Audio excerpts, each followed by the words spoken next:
कि पढ़ाने का माध्यम मुझे मिल रहा है कि मैं अपने गांव के बच्चों को अच्छी शिक्षा कैसे दे सकूं।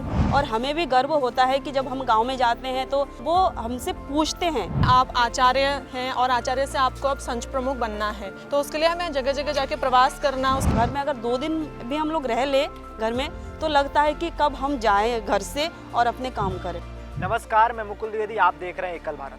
पिछले 34 सालों से एकल अभियान काम कर रहा है और लगातार आगे की तरफ बढ़ रहा है। वो समाज को समाज की मुख्य धारा से जोड़ रहा है। ऐसे कई लोग हैं जो इस अभियान को सफल बना रहे हैं, जिनमें कई पुरुष और कई बहनें भी शामिल हैं। आज हमारे साथ ऐसी ही 2 बहनें शामिल हैं जो अपनी माध्यमिक शिक्षा पार करने के बाद एकल अभियान से जुड़ी और आज एकल अभियान के कार्यों को आगे बढ़ा रही है। चाहे वो संस्कार शिक्षा हो या फिर वो प्राथमिक शिक्षा हो, लोगों को इससे लेकर जागरूक कर रही है। स्वागत है आप दोनों का हमारे इस खास शो में। सबसे पहले तो मैं आप दोनों से ये जानूंगा कि आप इतनी कम एज में एकल अभियान से जुड़ी कैसे?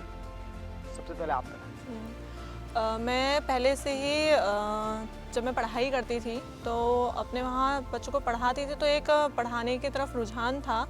लेकिन कोई ऐसा होता है ना ग्रामीण क्षेत्रों में कि हमें कोई माध्यम नहीं मिलता है या किस प्रकार से हम अपने जो हमारी इच्छा है उसको हम आगे बढ़ाएं।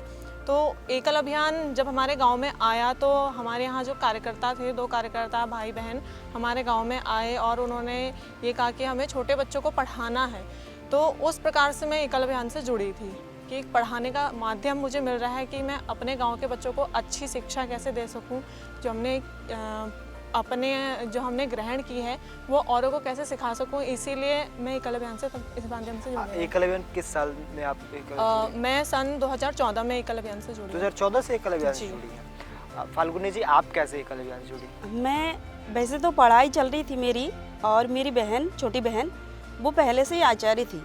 वो पहले से ही पढ़ाती थी, तो मैं देखती थी क्या पढ़ाती है। फिर वो जब नहीं रहती थी, कॉलेज चली जाती थी, तो मैं भी पढ़ाती थी उनको। बच्चे आते थे खेलना कूदना, वैसे पहले से ही गांव के बच्चे आते थे। और बहन आचार्य भी थी, पढ़ाती थी। उसके बाद जो संच प्रमुख वो हमारे घर गई, उन्होंने कहा कि ऐसे ही मुझे साधक के लिए, पहले हमारी एक योजना थी इसमें साधक का, तो साधक के लिए मेरे पास गए थे कि ऐसे 25 दिन को आपको अयोध्या से ट्रेनिंग लेनी है, प्रशिक्षण लेना है, उसके बाद आपको ऐसे कथा करनी है। तो मैंने कहा चलो, कोई कुछ तो मिल रहा है, कोई प्लेटफॉर्म मिल रहा है बाहर जाने का, क्योंकि हम लोग ऐसे गांव से हैं जहां बाहर जाने का उतना कोई साधन क्या मतलब कोई वो नहीं है कि हम किस चीज़ से कैसे बाहर जाके काम करें या फिर कुछ ऐसा करें कि हम बाहर दिखे, बाहर जा सके। तो हम गांव में ही रहते थे, कॉलेज जाना, स्कूल जाना, वहाँ से घर आना, घर पे रहना। तो जब संच प्रमुख जी ने हमें कहा तो मुझे अच्छा लगा, मैं गई उनके साथ। तो साधक के लिए नहीं, लेकिन प्रशिक्षण प्रमुख के लिए मेरा चयन हुआ और वहीं से मेरी स्टार्टिंग एकल में रही। और तब से अब तक अभी मैं संभाग में महिला प्रमुख की जिम्मेदारी है मेरे पास, और मुझे अभी 8-9 साल एकल में हो गए हैं। आप दोनों एकल अभियान से जुड़ी, तो खासकर महिलाओं के लिए कहा जाता है कि महिला आजकल या तो महिला घर से बाहर तभी जाती है जब उसकी नौकरी हो, लेकिन आप दोनों समाज सेवा के लिए घर से बाहर गए, काफ़ी लगातार 9 साल से काम भी कर रहे हो, तो ये कितना चुनौतीपूर्ण रहा? ये चुनौती तो बहुत रही, क्योंकि जब शुरुआत में घर से निकलते थे, क्योंकि पहले से हम लोग ऐसे परिवेश से हैं कि बाहर जाना लड़कियों का उतना वो नहीं रहता है, क्योंकि घर में रहना ही होता है, लड़कियां नहीं जाते घर से बाहर। तो जब शुरुआत में हम घर से बाहर जाते थे, जब संच प्रमुख के दायित्व हमारे पास थे, तो हम घर से जब बाहर जाते थे तो लोग कहते थे कि कहाँ जा रही है, क्या कर रही है। ऐसे तो पूछते ही हैं, उतना नहीं पूछते थे, क्योंकि हमारा उतना प्रवास नहीं हो पाता था संच प्रमुख में। दिन का जाना, कभी कभी रात में प्रवास करना। उसके बाद जब हमारा दायित्व बढ़ा, दायित्व के साथ साथ जिम्मेदारी बढ़ी, और तब से हमारा प्रवास होता रहा। अब शुरुआत में लोग कहते थे, लेकिन जब एकल के हमारे जो वरिष्ठ कार्यकर्ता है वो लोग जब जाते थे हमारे घर, देखते थे हाँ ये अच्छा काम करे, हमारे समिति के लोग लगातार हमारे घर जाना, प्रवास करना, उनसे गांव वालों से मिलना, तब गांव वालों को अच्छा लगने लगा है। और अब उनको ये महसूस हो गया कि ये बहुत ही अच्छा काम कर रही हैं। और हमें भी गर्व होता है कि जब हम गांव में जाते हैं तो जो लोग हमसे बात भी नहीं करते थे, बात क्या करना, मतलब ऐसे होता है कि गांव के साधारण लड़कियां जैसे रहती है, तो अब जब जाते हैं हम लोग तो वो हमसे पूछते हैं जिज्ञासा हमसे पूछते हैं कैसे हो करके, जो मतलब उतना वो नहीं रहता, तो अब हमसे आके पूछते हैं कि बेटा कैसे हो, कब आई हो और क्या चल रहा है। तो हम उनसे तब वो अच्छा लगता है कि देखो ये लोग हमसे आके पूछ रहे हैं, हमें जाके उनसे बात करने की ज़रूरत नहीं पड़े, वो आके हमसे पूछ रहे हैं। और बहुत लोग हमें जानने लग गए हैं, लेकिन अच्छा लगता है। अब तो घर में ऐसा लगता है, घर में अगर 2 दिन भी हम लोग रह ले घर में, तो लगता है कि कब हम जाएं घर से और अपना काम करें।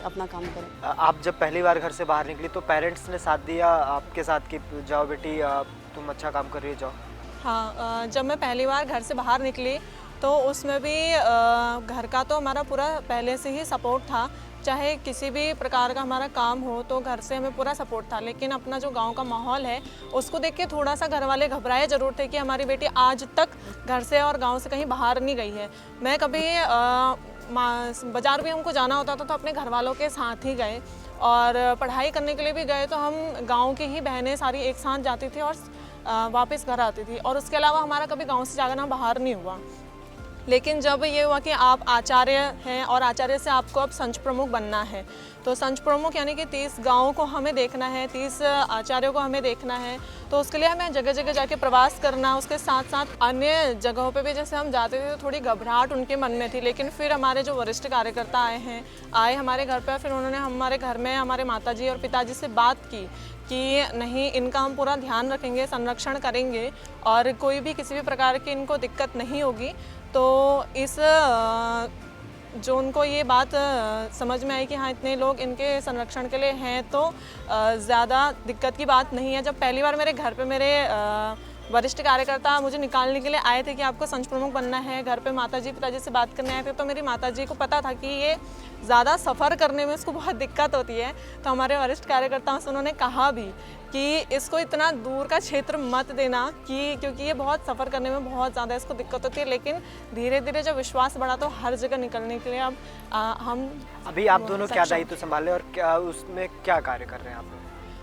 मेरे पास अपने उत्तराखंड का प्राथमिक शिक्षा का काम है। मैं पूरे उत्तराखंड में प्राथमिक जो हमारी शिक्षा है उसका काम देखती हूँ।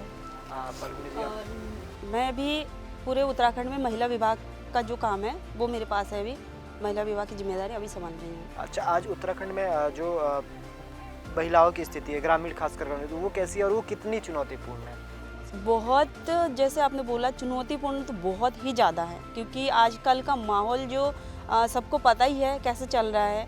और जैसे धर्मांतरण हो या फिर शोषण, मतलब बहुत ही ज़्यादा ग्रामीण क्षेत्र में अभी जितना पहले नहीं था आजकल उतना देखने को मिल रहा है। लेकिन जहाँ जहाँ एकल हैं, जहाँ जहाँ हम लोग जाते हैं, हम लोग गांव में जाना, महिलाओं को समझाना, बेटियों को समझाना, प्रशिक्षण के माध्यम से उनको समझाना, तो वो लोग समझते भी हैं, जहाँ जहाँ जाते हैं समझते भी हैं, और वो लोग और पहले से वो हो जाते हैं जागरूक होना, सतर्क हो जाते हैं, मतलब सतर्क हो जाते हैं। जब जो विषय उन तक नहीं पहुंच पाता, जिसकी वजह से वो गांव में उस माहौल तैयार होता है, तो हम लोग जब जाते हैं उनके सामने विषय रखते हैं, उनको जानकारी के अभाव से वो लोग ऐसे रहते हैं। जब हम उनको विषय बताते हैं तब वो सतर्क हो जाते हैं और अपना और अपने गाँव का वो करते हैं। तो ये थी हमारे साथ नारी शक्ति जो समाज को जागरूक कर रही हैं, खासकर ग्रामीण इलाकों की महिलाओं को जागरूक कर रही हैं ताकि वो समाज की मुख्य धारा से जुड़े और खुद को समझे, नारी शक्ति को पहचाने। ऐसे नारी शक्तियों की कहानी हम आपको लगातार दिखाते रहेंगे। देखते रहिए हमारा चैनल एकल भारत।